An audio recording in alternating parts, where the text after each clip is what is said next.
감사합니다. 네, 우리 앞뒤좌우로 함께 인사하겠습니다. 반갑습니다. 잘 오셨습니다. 네, 잘 오셨습니다. 오늘도 스승의 날을 앞두고 이렇게 예쁜 풍선으로 카네이션을 만들어준 지체에게 감사를 드립니다. 예쁘죠? 네. 기분이 좋아집니다. 감사합니다. 오늘 함께 보실 말씀은 아가서 4장 1절부터 4절 그리고 7장 10절을 함께 보겠습니다.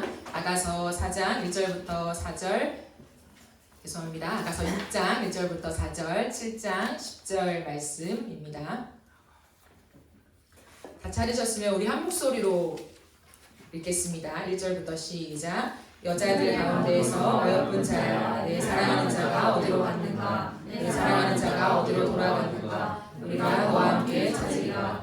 내 사랑하는 자가 자기 동산으로 내려가 한기로 꽃밭에 이르러서 동산 가운데에서 양떼를 먹이며 백합화를 꺾는구나. 나는 내 사랑하는 자에게 속하였고 내 사랑하는 자는 내게 속하였으며 그가 백합화 가운데서 그 양떼를 먹이는도다. 내 사랑아 너는 드리사같이 어여쁘고 예루살렘같이 곱고 깃발을 세운 군대같이 당당하구나. 7장 10절 읽겠습니다. 나는 내 사랑하는 자에게 속하였도다. 그가 나를 사모하는구나. 네. 회복과 성숙으로라고 하는 제목으로 함께 하나님 말씀을 나누도록 하겠습니다. 저희가 지금 아가서를 살펴보고 있는데요. 아가서는 사랑을 이야기하고 있는 책입니다. 근데 아가서의 사랑은 머물러 있지 않아요. 똑같은 사랑의 모습을 보여주는 것이 아니라 아가서의 사랑은 성숙으로 나아가는 여정을 우리에게 보여주고 있습니다. 신랑의 모습은 한결같아요. 변함이 없습니다. 그러나 신부의 마음이 파도를 칩니다. 이것이 꼭 하나님과 우리의 관계 같아요. 우리의 마음을 보여주는 것 같습니다. 하나님 변함이 없으시죠. 한결같은 사랑. 오늘도 우리가 찬양으로 고백하였듯이 그분의 한결같은 사랑, 포기하지 않는 사랑, 그 사랑으로 우리를 여전히 바라보시고 사랑하시는데 우리의 마음은 어떻습니까? 파도처럼 항상 올라갔다 내려갔다 그런 모습들을 우리가 확인할 때가 많습니다.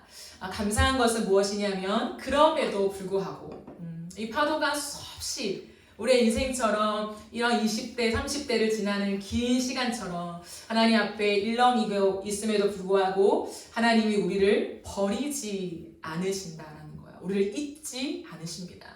이만하면 하나님이 나를 잊을만 하지 않나? 해도 너무한 것 같아. 내가 생각해도 내가 주님 앞에 설 자격은 없는 것 같아 라고 혹여나 생각할 그때도 하나님은 결코 우리를 잊지 않으신다.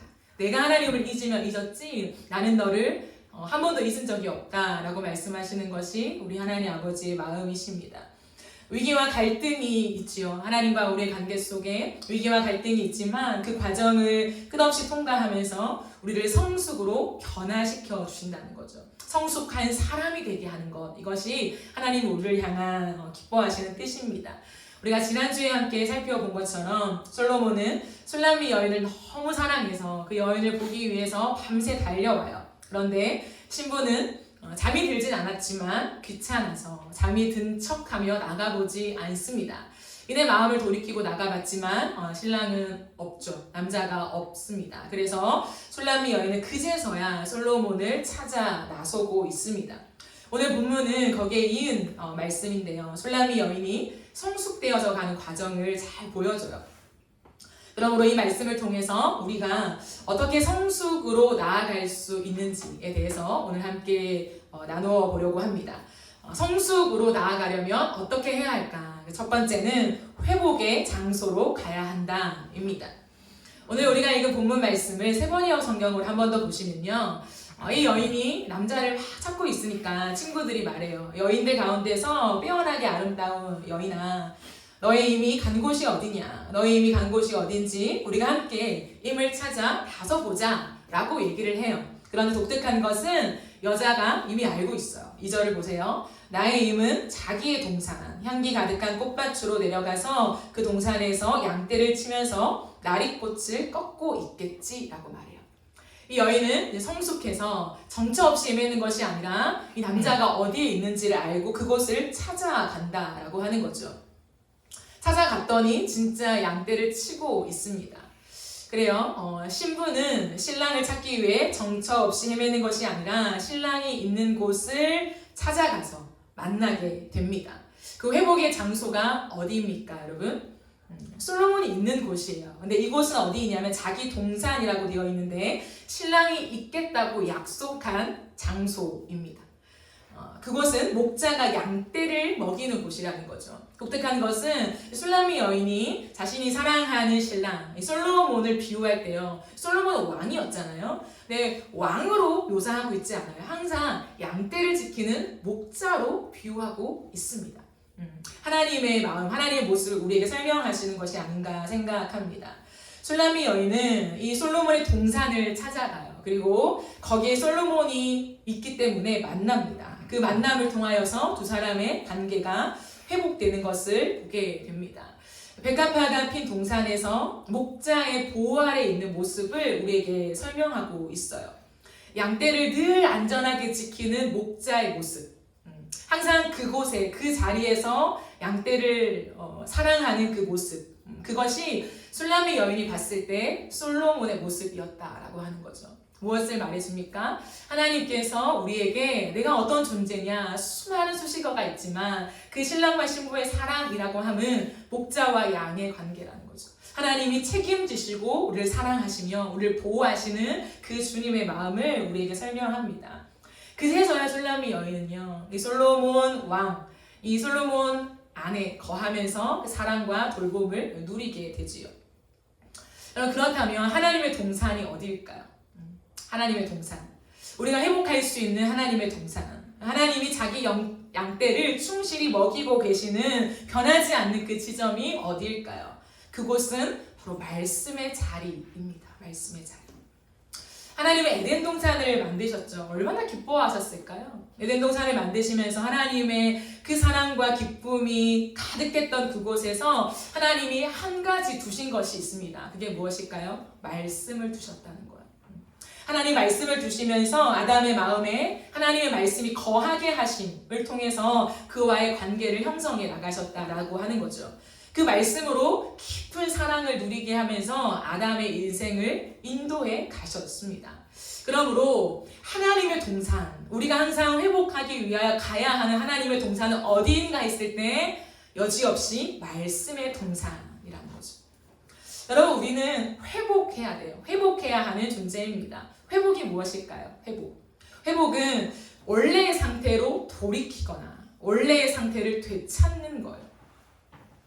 우리는 우리의 원래의 형태를 되찾는 삶을 살아가야 한다는 거죠. 그러면 우리의 본래의 형태가 무엇입니까? 우리의 본래의 모습이 무엇이냐는 거죠. 하나님이 너무 기뻐하시는 모습이에요. 우리가 스스로를 어떻게 생각할지 모르겠지만 하나님이 우리를 창조하실 때에, 하나님 원래 우리를 디자인하실 때에 우리의 모습이 무엇이냐면 하나님의 기쁨이 머물러 있는 사람이라는 거죠. 하나님의 기쁨을 이기지 못한다고 되어 있어요. 우리를 보실 때에 내가 너를 너무 사랑하여서 기쁨을 이기지 못한다.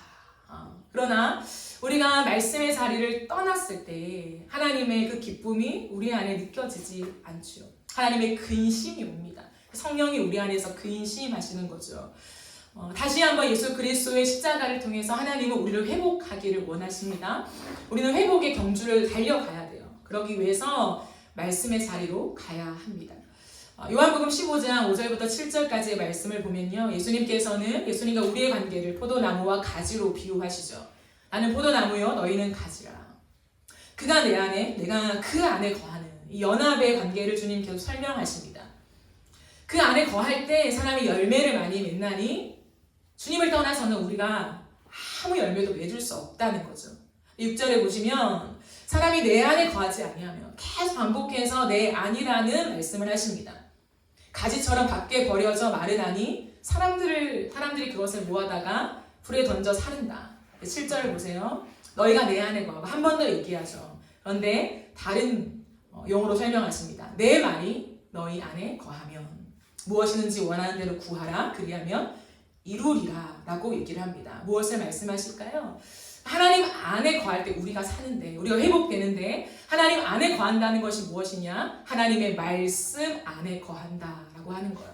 그 말씀 안에 거할 때 우리가 무엇이든지 원하는 대로 구하라. 그리하면 이루리라. 이것이 무엇일까요? 마술사처럼 하나님 우리의 모든 소원을 들어주신다는 이 말씀일까요? 그렇지 않아요. 하나님 앞에 말씀 안에 거하며 주님과 우리의 마음이 일치가 된다는 거죠. 우리가 기도하는 건데 이 기도를 하나님 기뻐하시는 기도라는 거죠. 그렇게 일치가 되고 연합이 되면서 우리가 기도한 것들이 우리의 삶에 응답하는 일들이 일어난다라고 하는 거죠. 하나님의 말씀이 우리 안에 거해야 합니다. 하나님의 말씀을 머금고 살아가야 돼요. 저는 머금는다라는 표현을 참 좋아하거든요. 머금다. 내 안에 담고 있다라고 하는 거죠, 여러분. 하나님의 말씀이 항상 내 안에 머금어져 있는 것. 내가 어디를 가든 그 하나님의 말씀이 내 안을 채우는 그것. 그 말씀이 무엇일까요? 성경이죠. 그러므로 말씀이 머금는다라고 하는 게 뭐냐면 기준이 된다라고 하는 거예요. 그 말씀이 기준되어서 끝없이 그 말씀 앞에 나를 맞추는 거. 제가 여러분과 앞에서 나누고 있죠, 요즘. 관역이 있다고 생각하면 그 관역 한 중앙이 하나님의 말씀이라는 거죠. 그 말씀에 내 삶을 끝없이 맞춰가야 돼요. 어떨 때는 던졌을 때에 10점이 안 나올 수 있죠. 저 겉에 주변부에 막 가서 꽂히고 그럴 때가 있어요. 그러나 다시 한번 내가 왜 주변부에 꽂혔을까? 하나님 기뻐하시는 건 저 한 중앙인데 라고 하며 다시 한번 우리의 인생의 다트를 던지는 삶을 지속해 가야 한다라고 하는 거죠. 정확하게 그 말씀 앞에 맞추는 하나님이 기뻐하시는 게 무엇일까? 하나님이 나에게 원하시는 게 무엇일까? 라고 맞추는 훈련인 거죠.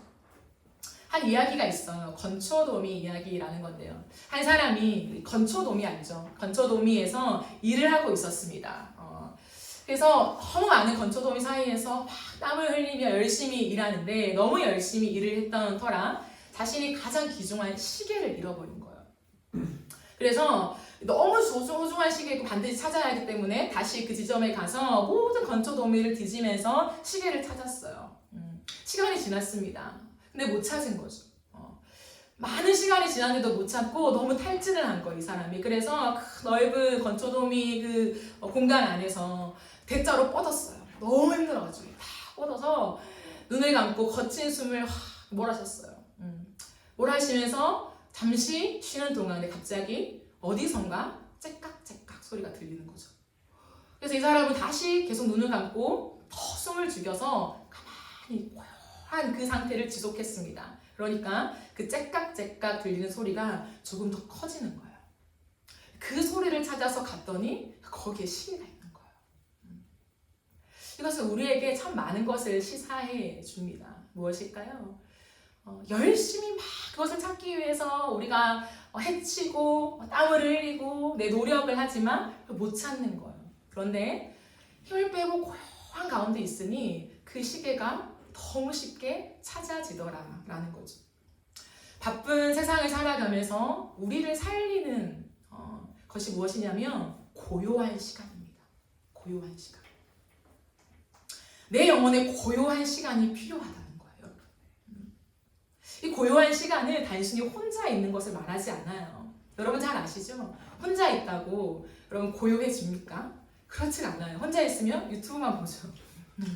계속 뭐 카톡도 하고 유튜브 보고 뭐 내가 하고 싶은 뭐 부산스럽게 막 하고 집도 뭐 정리하고 여러 가지 일들을 한다고 바빠요. 고요하다는 것은 혼자 있는 것이 아니라 내 마음을 들여다보는 시간을 확보하는 것입니다.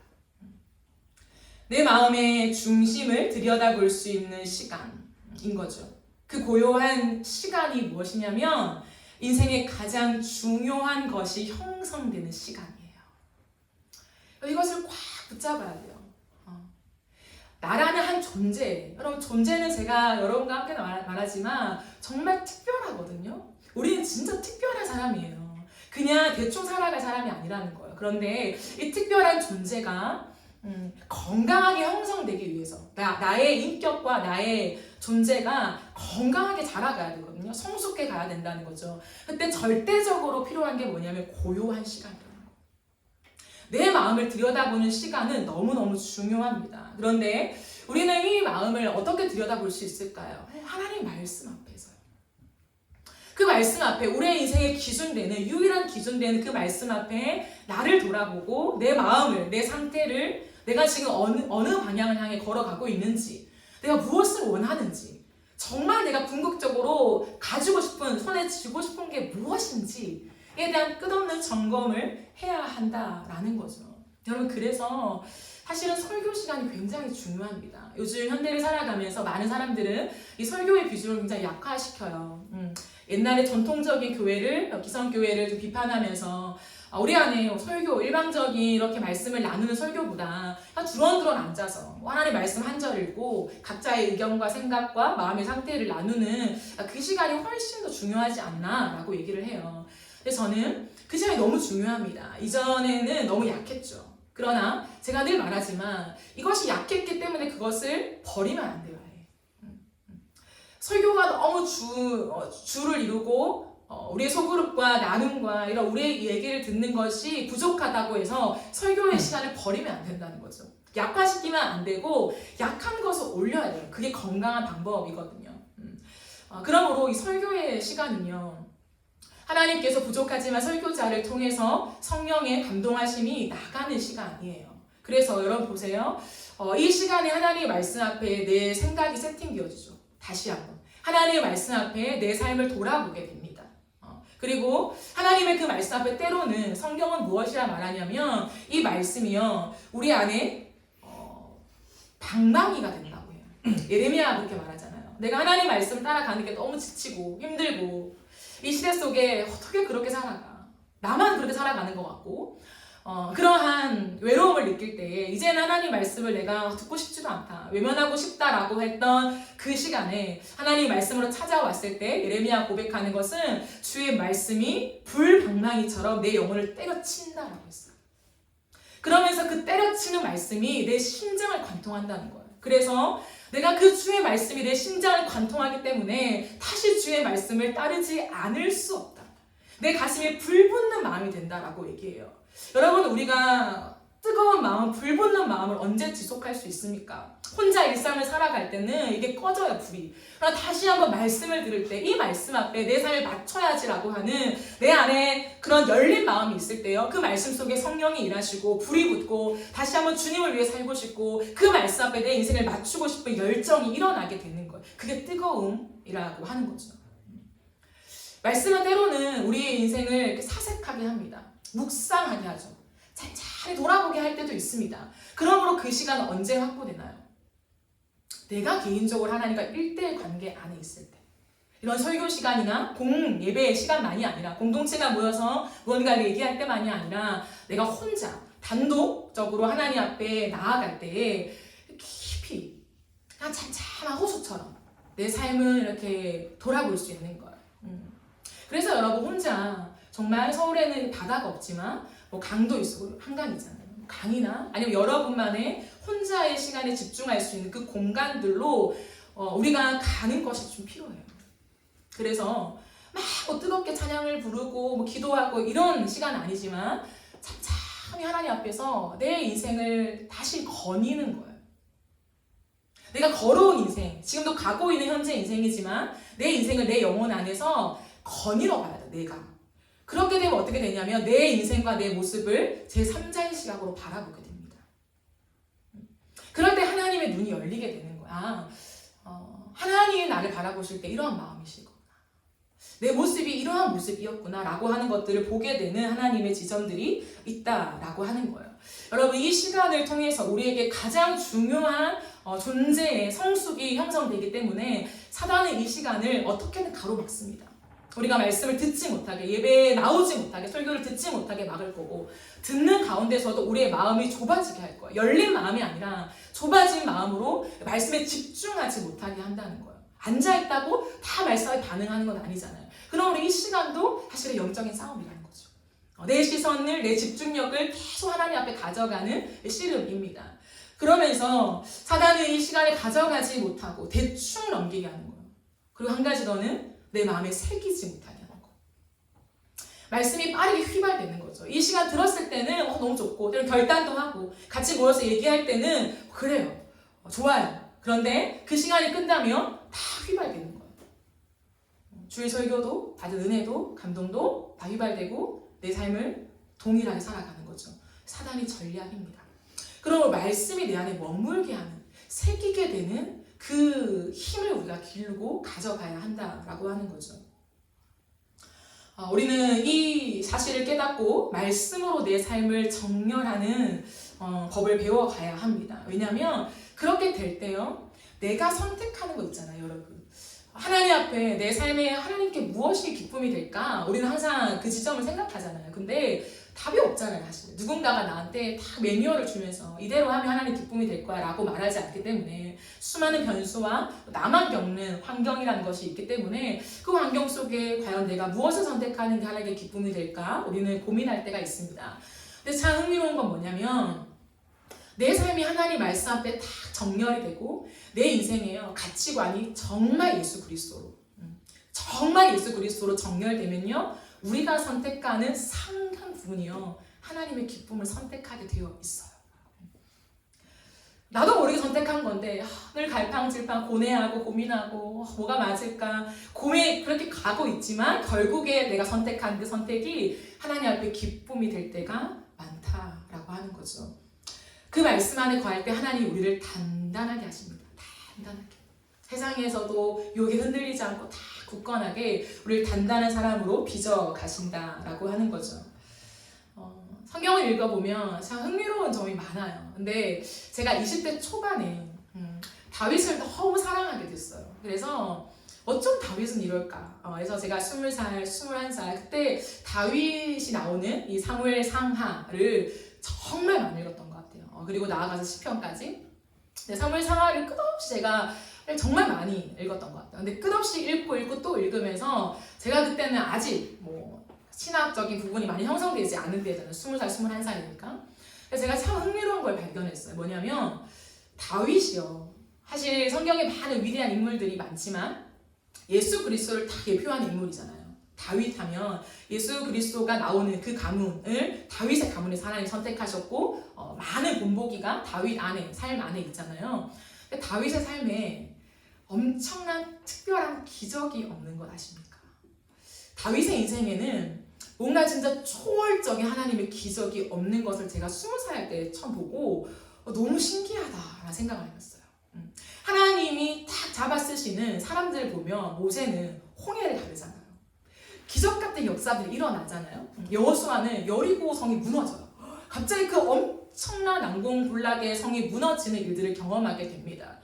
그리고 선지서를 보면 엘리야만 해도 엘리야가 기도했을 때 불이 내려오잖아요. 그래서 많은 그 바알 선지자들이 죽임당하는 그러한 역사들이 일어나는데 다윗의 삶에서는요, 그러한 특별한 정말 엄청난 기적이네 그런 게 일어나지 않아요. 굉장히 평범합니다. 물맷돌 5개로 골리앗을 죽이는 거, 그것이 특별한 기적이 아니라요, 그 물맷돌로 맞춰서 죽은 거예요. 사실 어떠한 하나님의 초월적인 기적이라고 할 만한 것이 없다는 거죠.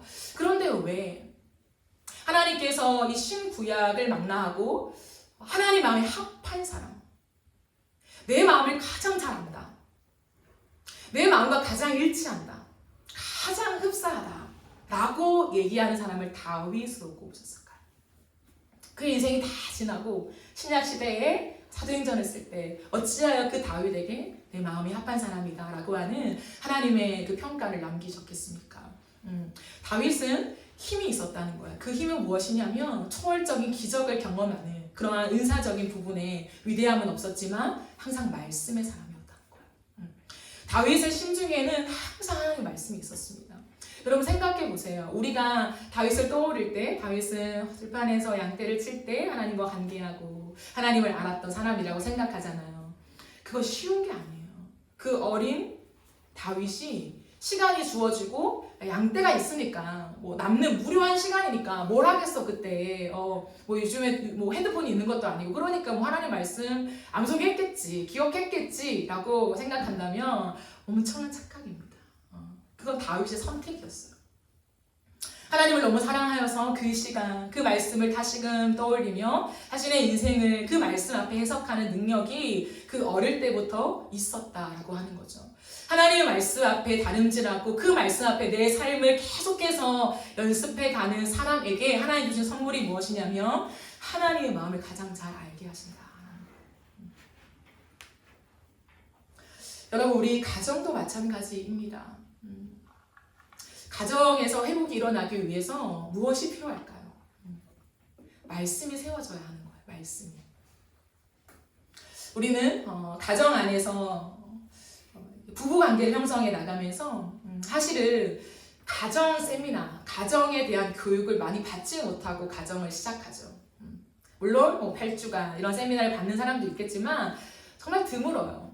그냥 남녀가 사랑해서 여러 가지 이렇게 준비한다고 하니까 막 준비해서 결혼식을 하고 그냥 함께 살게 되는 거잖아요.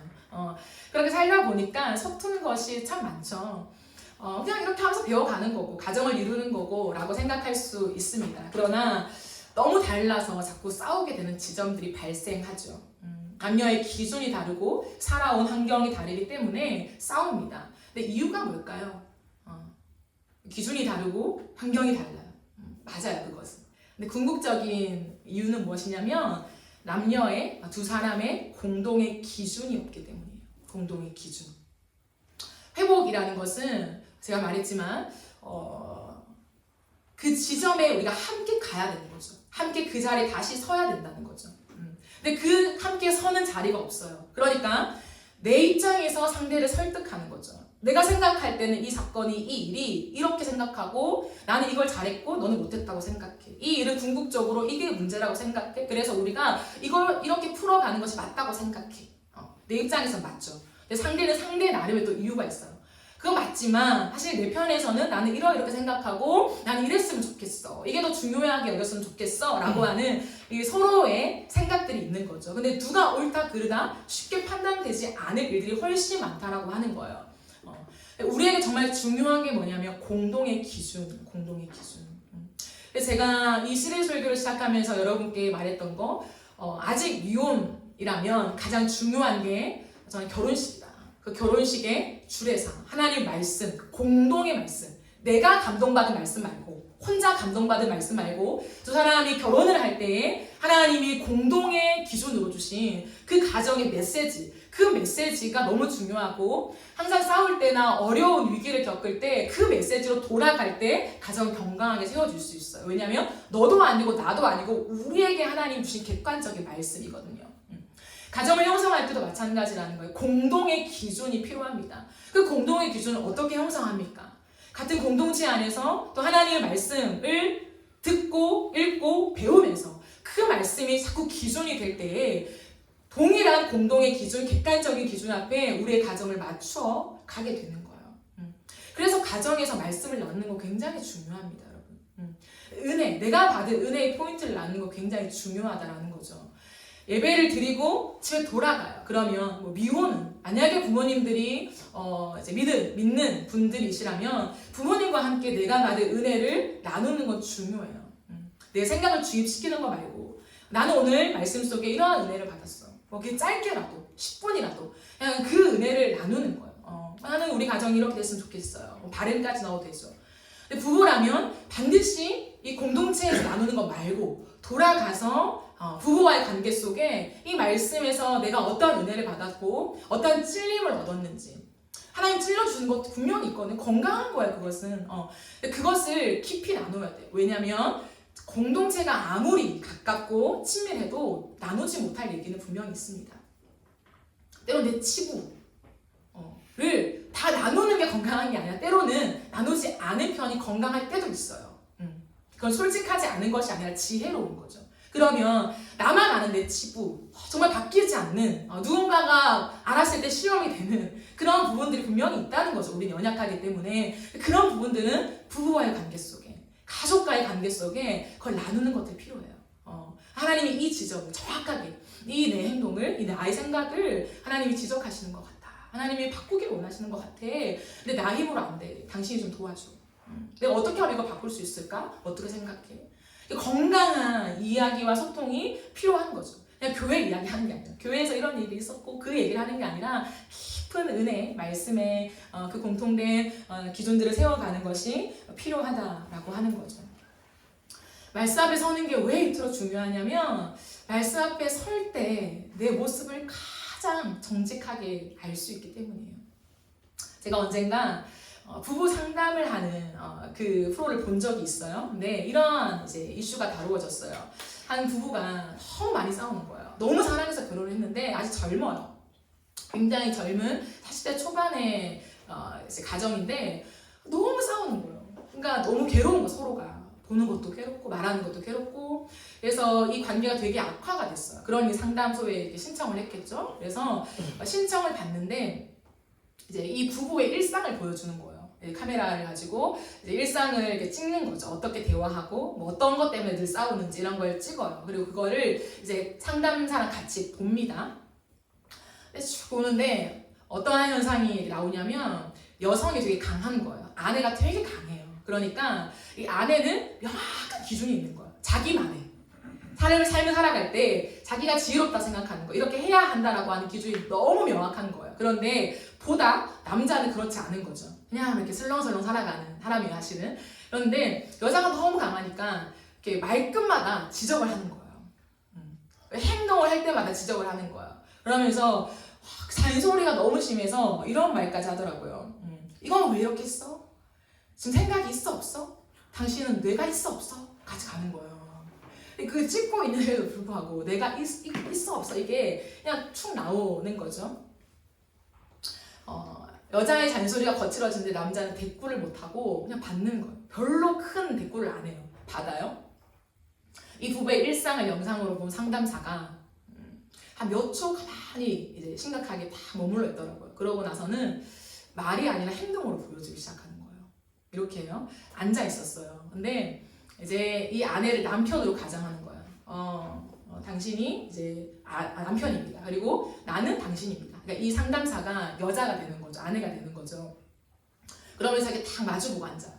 마주보고 딱 그 여자랑 딱 마주보고 앉더니 이 상담사가 그때부터 이 여자가 했던 그대로 하는 거예요. 이게 이렇게 해야 되는데 너는 왜 그랬어? 넌 그때 왜 그런 선택을 했어? 너 내가 있어 없어? 이걸 막 쏘아붙이는 거야. 그 상담사가 이 아내를 향해서.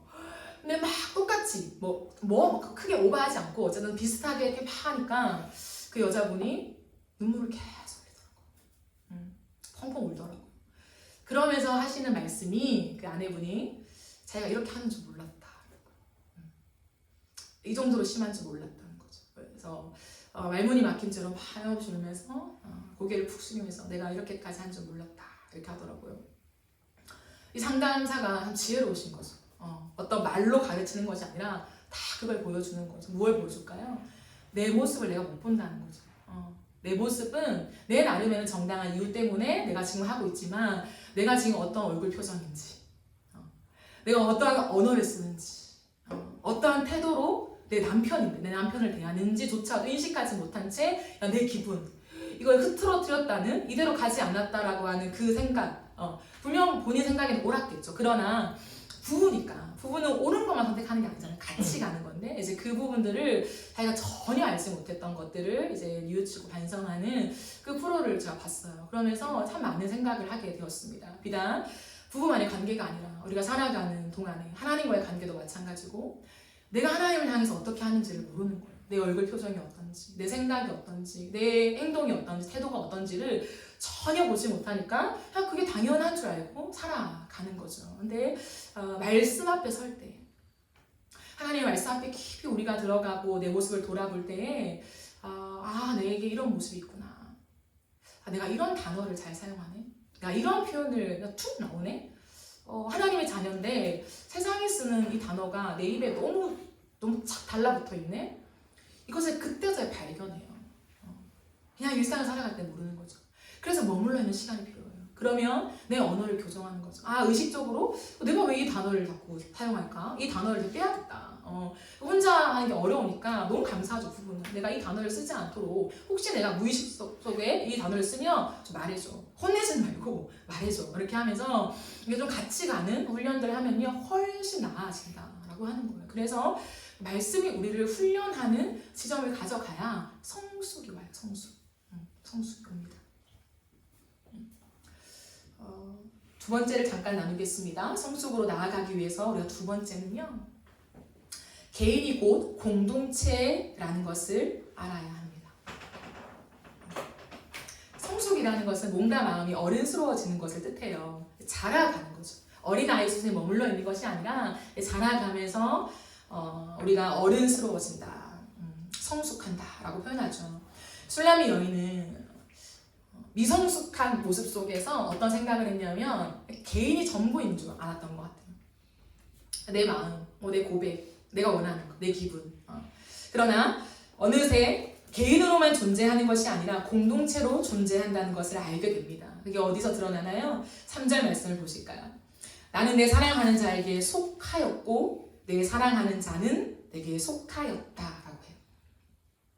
7장 10절 말씀에서도 여자가 하는 말이거든요. 나는 내 사랑하는 자에게 속하였도다. 그가 나를 사모하는구나 라고 얘기를 해요.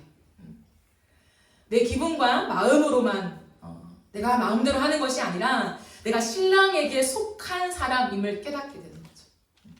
그래서 신랑과 함께 해야 한다는 것을 비로소 알게 됩니다.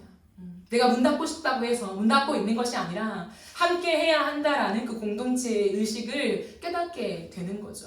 그럼 우리는 개인으로 존재합니다. 그죠? 이 땅에 우리는 한 사람, 나 개인이에요. 그러나 하나님은 이 땅에 사람을 창조하실 때에 개인이 곧 공동체로 만드셨어요. 왜냐하면 그게 하나님의 모습이었거든요. 성부, 성자, 성령 하나님은 각기 다른 하나님이십니다. 분명히 각자의 지위를 가지시고 그 위를 가지신 분이라는 거예요. 그러니까 삼위잖아요. 그러니까 일체, 그분이 공동체로 존재한다는 거예요. 서로가 서로를 바라볼 때에 동일한 마음, 동일한 사랑, 동일한 뜻을 가지고 이 땅을 계속해서 경영해 가신다라고 하는 거죠. 그러므로 사람을 창조하실 때도 아담을 창조했지만 아담 한 사람이 아니라 그 한 사람 속에 인류를 보신 거죠. 그 한 사람 안에 하나님의 성삼위 하나님의 연합을 함께 담아내시면서 하나님과 사람이 함께하고 사람과 사람이 함께하면서 이 땅이 혼자 있는 것 같지만 개개인이죠. 그러나 그 개개인이 공동체로 함께하고 있다라고 하는 사실을 주님이 이 땅 가운데 보여주심이라고 하는 거죠.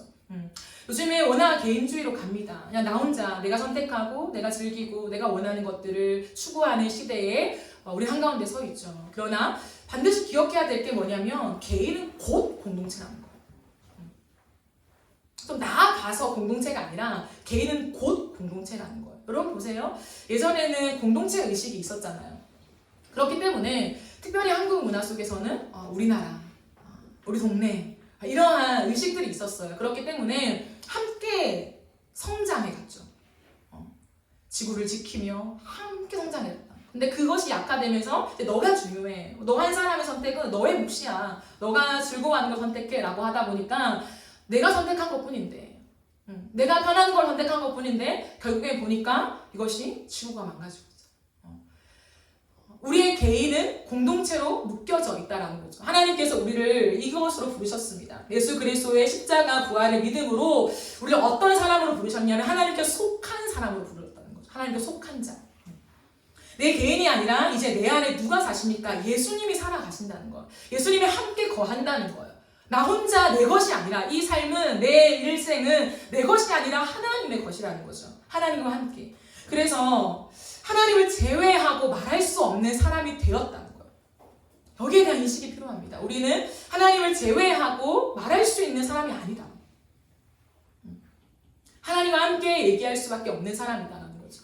내 삶과 하나님의 원하심이 분리될 수 여러분 하나님 안에 살아가십니까? 정말 하나님 안에 속해 있으십니까? 내가 이제 예수님을 믿는다는 것은 내가 예수님 안에, 예수님이 내 안에 함께 살아가는 거구나 라고 하는 걸 정말 믿으십니까? 내 일상이, 내 시간이 내 것이 아니라 이 시간 내 것이지. 예배하는 시간은 하나님의 시간. 모든 시간 내 시간이지 라고 생각하는 것이 아니라 정말 모든 시간이 하나님과 함께하는 시간이라는 것을 여러분 믿으십니까? 그럼 부부를 넘어서는 거예요. 부부를 넘어서서 하나님과 가장 밀착된 시간은 뭐냐면 너의 시간 전체가 나와 함께하는 시간이라는 거예요. 여기에 대한 아멘이 없으면 우리의 삶은요 계속 미숙한 삶으로 지속하게 되는 거예요. 근데 하나님 우리를 성숙된 사람으로 콜링하신다는 거죠. 그러려면 우리의 인식이 바꿔야 돼요. 그냥 한번 기도했을 때 뭔가 막 하나님의 은혜를 받는 것으로 끝나는 것이 아니라 그게 너무 귀하지만 우리의 삶을 바꿔나가야 된다는 거예요. 내 삶에 내 하루의 시간에 하나님의 주도권을 가진 시간이 없다. 그게 분리되어 있다. 이건 내 영역, 이건 하나님의 영역. 그건 잘못된 거라는 거죠. 그걸 다시 한번 리셋시키면서 나의 모든 시간이 하나님과 함께하는 시간이라면 과연 내 시간을 어떻게 가져가야 될 것인가. 그거 하나님과 의논하며 가야 되는 거죠. 하나님이 다윗을 가장 기뻐하신 게 그거잖아요. 의논하는 거. 하나님과 의논하며 살아가는 것이요. 그것이 우리의 삶에 필요하다라고 하는 거예요. 그러므로 제가 여러분께 자꾸 그 지점들을 나누는 거예요. 우리의 삶이 바쁘죠. 너무 분주합니다. 우리에게 주어지는 업무가 너무 많아요. 그렇기 때문에 우선순위가 뚜렷해지는 거예요. 내 삶의 24시간이 나를 부르는 사람도 없고 아무것도 없고 내 마음대로 할 수 있다? 그럼 뭐 룰루랄라죠. 그 시간에 내가 1시간 말씀을 볼 수도 있고 안 볼 수도 있고 더 많은 사실 자유가 주어져요. 그러나 진짜 바쁘다? 내 24시간이 와 정말 분초사회라고 말할 만큼 내가 정말 바쁘고 하고 싶은 것도 많고 해내고 싶은 것도 많고 내 꿈도 많고 그렇다? 그랬을 때 나타나는 것이 뭐냐면 우선순위가 또렷해지는 거예요. 진짜 그 사람의 가치가 무엇인가가 또렷하게 드러납니다. 희미하지 않아요. 바쁜 중에 저 사람은 저 우선순위를 가지고 저 목적을 가지고 살아가는구나 라고 또렷하게 드러나게 된다라고 하는 거죠. 하나님이 우리의 인생 속에 남기고 싶은 것이 하나님의 모습이라는 거예요. 공동체는 무엇입니까? 내 모습 속에 이 사람이 있는 거죠. 그럼 왜 부부는 닮는다라고 합니까? 서로가 공유하니까 그런 거예요.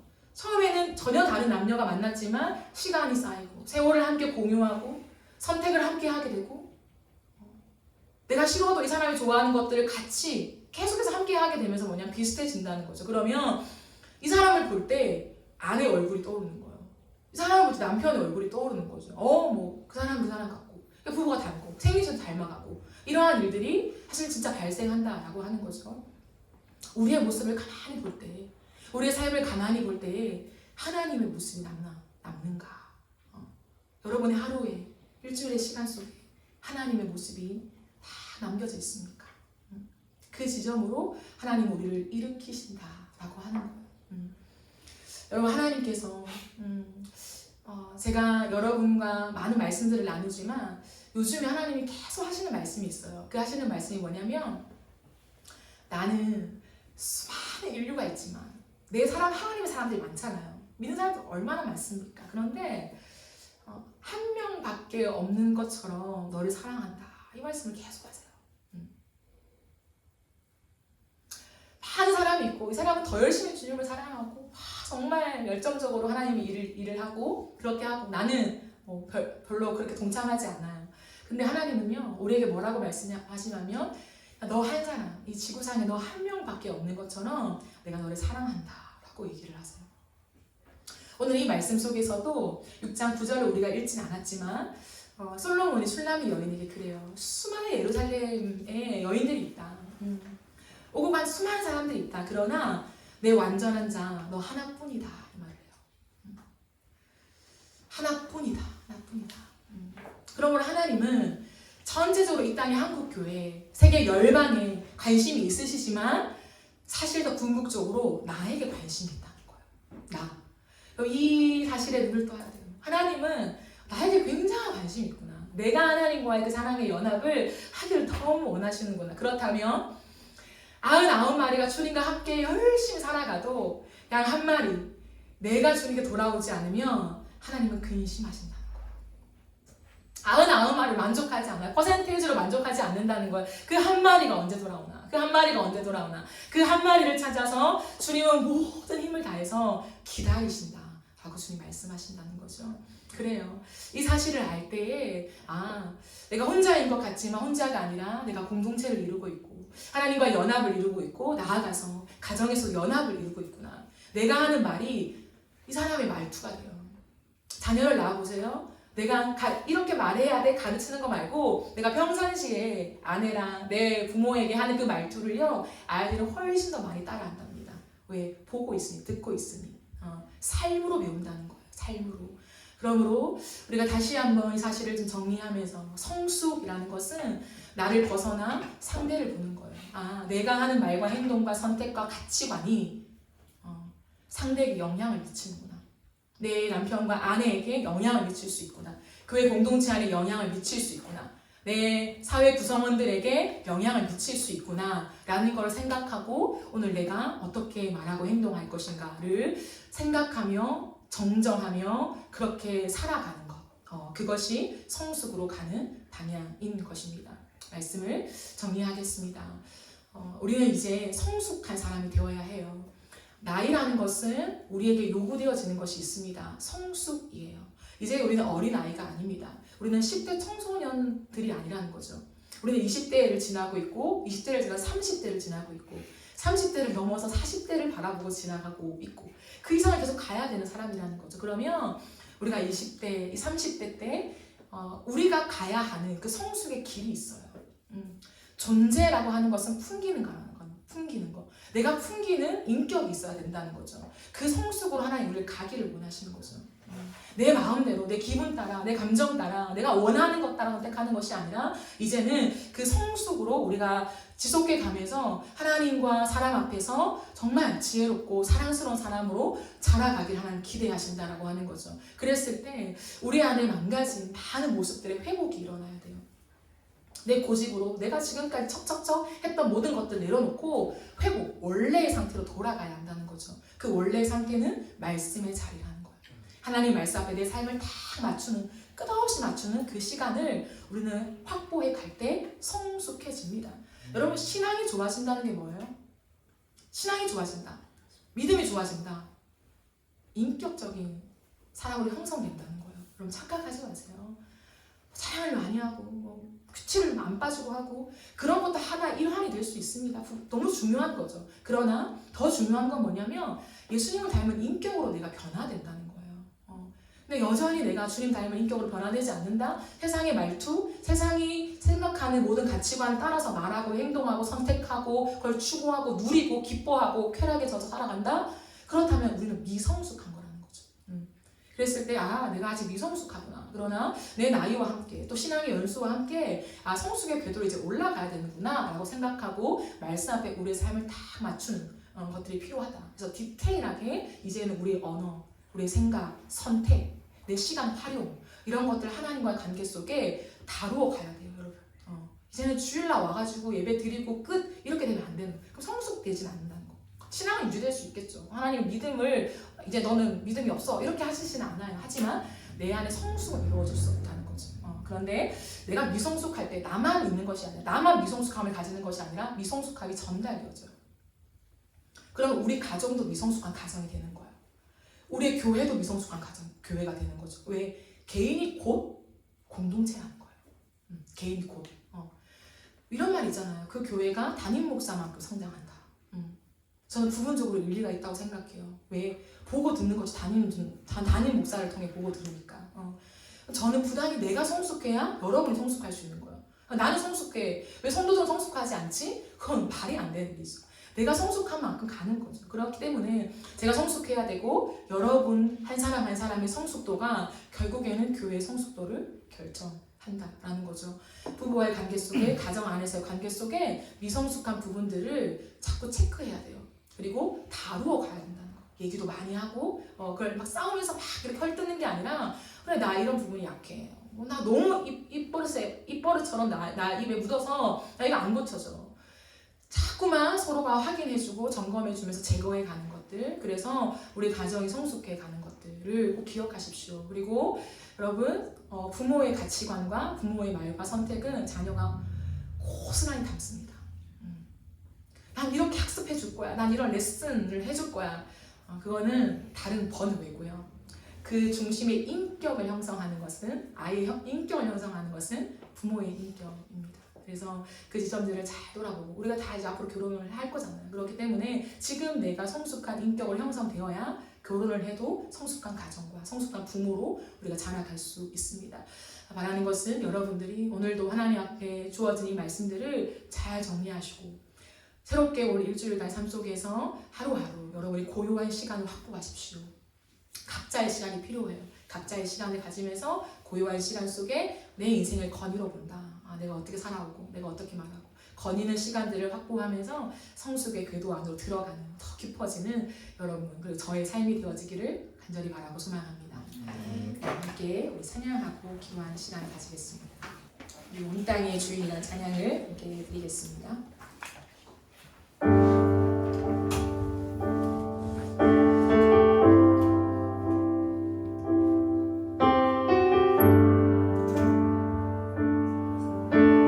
온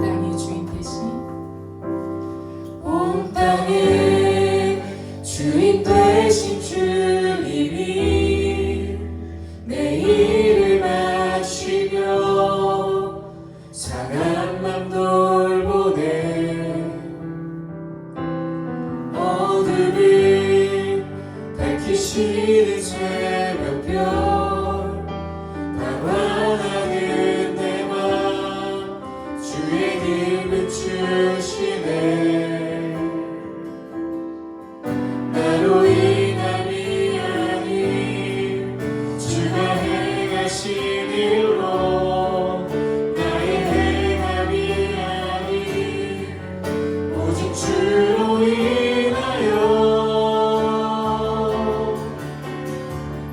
나는 너를 피었다 지는 이름 없는 꽃과 같네 바다에 있는 파도 안개와 같지만 주는 나를 붙드시고 부르짖음 들으시며 날 위하여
살지 않아서 시험 드는 때가 있으십니까? 설교를 탁월하게 하지 못해서 시험 드는 때가 있으십니까? 거의 없어요. 많은 일반 크리스천들을 보면서, 목회자를 보면서 시험 드는 지점은 뭐냐면, 말씀은 저렇게 잘 하시는데 왜 삶을 그렇게 살지 않을까? 그 사람 교회 저렇게 활동을 열심히 하고 교회 다닌다고 하지만 왜 세상과 다름없는 비슷하거나 똑같은 삶을 살아갈까? 그곳에서 다른 것을 발견하지 못하기 때문에 기독교의 진리가 흐려지고 있다고 생각해요. 그러기 위해서 가장 중요한 것은 저는 내 인격이 형성되는 거라고 확신합니다. 하나님을 믿는 것, 그것은 하나님의 그 은혜 안에 예수가 우리 안에 들어오실 때에 나의 깨어진 자아, 나의 못난 미성숙한 부분들을 내 안에 계신 예수님을 닮은 모습으로 끝없이 우리를 변화시켜 가시면서 우리의 삶의 성숙한 인격으로 나아가게 하신 그 은혜입니다. 그것은 하나님만 하실 수 있는 거예요. 아무리 타고난 사람도 그것을 하지 못합니다. 한계가 없으신 하나님께서 가장 완전한 지점까지 우리 성숙해 하신다는 것을 우리가 믿고 그 지점으로 나아갑시다. 하나님, 나의 어떠함이 아니라 그 주님 예수 그리스도의 십자가를 통하여서 주의 완벽하신 그 사랑을 보여주시고 변함없는 그 사랑으로 그 자리를 떠나지 아니하시며 하나님 약속하신 그 자리에 머물러 계심에 하나님 그 은혜를 내가 보기에 내가 그 사람 되기를 원합니다. 나도 그렇게 성숙해지기를 원합니다. 나를 떠나서 하나님 공동체를 바라볼 수 있게 도와주시고 우리가 함께 연합되어 있는 사실을 기억하며 나의 성숙과 함께 공동체의 성숙이 이루어지는 가정이 살고 교회가 살고 이 사회가 살아가는 하나님 그런 놀라운 역사가 임하게 하여 주시옵소서. 우리 주여 외치며 기도하며 나가겠습니다. 주여,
시간을 확보하기를 결단하며 기도합시다.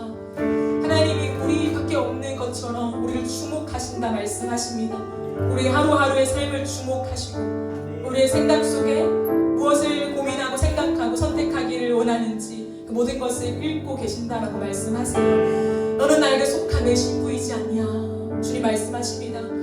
언제까지나 내가 원하는 대로 내가 가고 싶은 길로 가는 것이 아니라 너는 나에게 속했다. 나도 너에게 속했지 않냐. 이 연합을 이 궤도를 이탈하지 않고 우리가 함께 가자라고 주님 말씀하십니다. 우리의 삶을 다시 한번 들여다보면 하나님 내가 바쁘기 때문에 너무 정신없기 때문에 삶이 나에게 요구하는 것들이 너무 많기 때문에 그렇기 때문에 내 우선순위가 더욱 명확하게 당신이 됩니다. 하나님의 말씀이 됩니다. 그것이 없으면 하나님 내가 온전히 설 수 없음을 압니다. 그러니 고요한 시간을 확보하겠습니다. 내가 주님을 만나는 자리로 가겠습니다. 그 말씀 앞에 나를 끝없이 들여다보며 하나님 닮은 사람으로 내 선택으로 내가 가게 하여 주시옵소서. 우리 각자의 고백을 따라 한 번 더 같이 기도하며 나갑시다.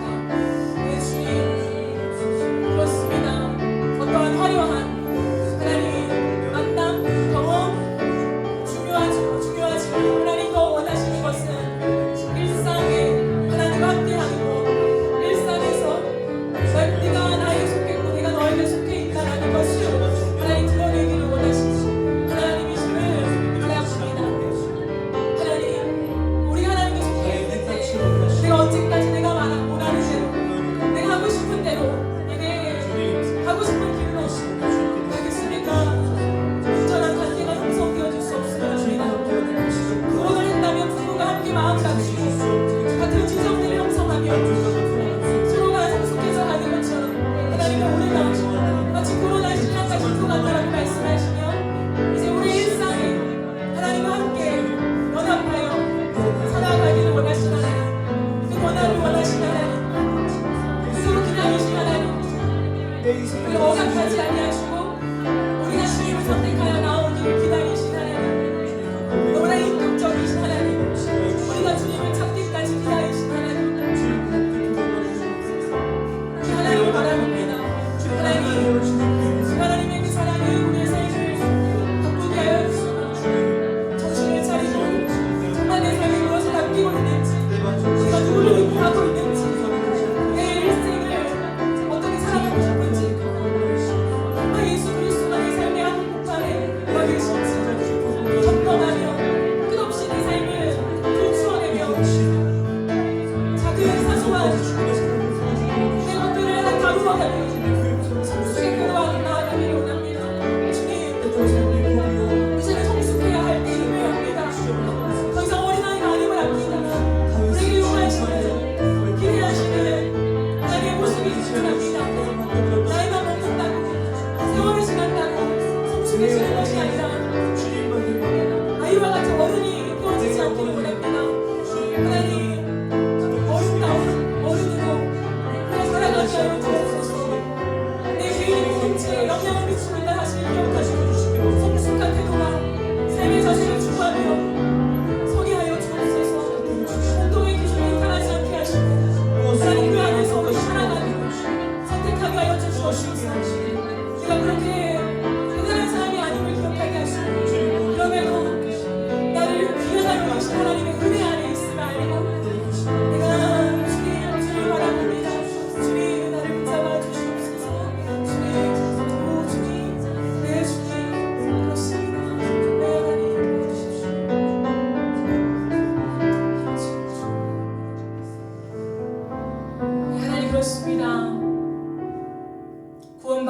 자로 이 땅을 살아가면서 하나님 우리를 기대하시는 것이 성숙임을 압니다.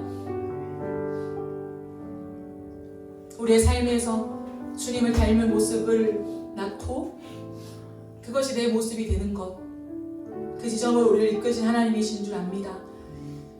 공동체 예배와 특별한 하나님의 은혜, 경험, 체험 너무 중요하지만